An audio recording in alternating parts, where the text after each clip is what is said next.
बुलेटिनच्या सुरुवातीला बातमी शिर्डीतून आहे। शिर्डीतल्या साई संस्थांच्या कार्यक्रमानंतर अर्थमंत्री सुधीर मुनगंटीवार यांना विश्वस्तांकडून अपमानास्पद वागणूक मिळालेली आहे।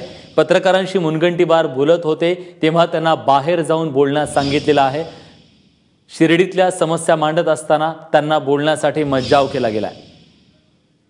तुमच्या मनात राग किती येऊ तो तुम्ही समाधी शताब्दी समारोहावर काढता कामा नये। सर 2 मिनिटं सर 2 मिनिटं सर सर सर काय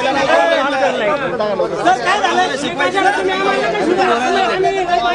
अशोकराव हो जाऊ दे अशी पद्धत नाही आम्ही विनंती करतो अरे ऐका आपला कार्यक्रम चालू आहे इव्हेंट मध्ये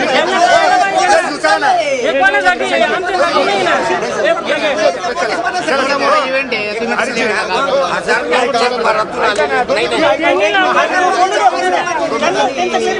तुमच्या मनात राग किती येऊ तो तुम्ही समाधी शताब्दी समारोहावर नितीन ओझा आपले प्रतिनिधी आपल्यासोबत आहेत। नितीन, नेमका प्रकार काय घडला, काय अधिक माहिती आहे? विलास, आज शिर्डीमध्ये जे जगातील जे साई मंदिर आहेत या सर्व साई मंदिरांचे जे विश्वस्त आहेत त्यांची एक जागतिक विश्व परिषदेचं आयोजन साई संस्थांनी केलं होतं।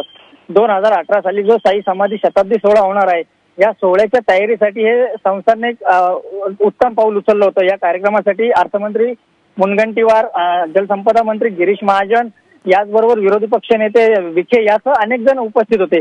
कार्यक्रम 10 वाजता सुरू होणार होता, मात्र तो तब्बल 2 तास उशिरा सुरू झाला। 2 तास उशिरा सुरू झाल्यानंतर कार्यक्रम संपल्यानंतर ज्यावेळी अर्थमंत्री मुनगंटीवार हे स्टेजवरून खाली उतरले त्यावेळेस पत्रकारांशी ते संवाद साधत होते।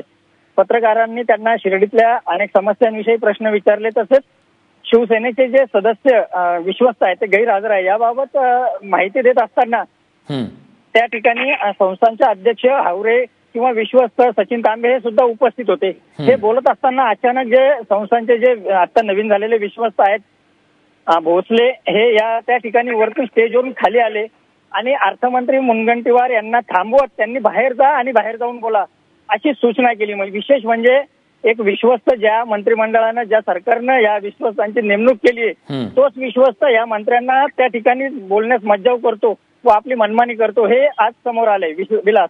नक्कीच हेमा, ही मनमानी पुन्हा एकदा विश्वस्तांची समोर आलेली आहे। मंत्री महोदयांचा त्यांनी अपमान केला। धन्यवाद तुम्ही दिलेल्या सगळ्या सविस्तर माहितीबद्दल।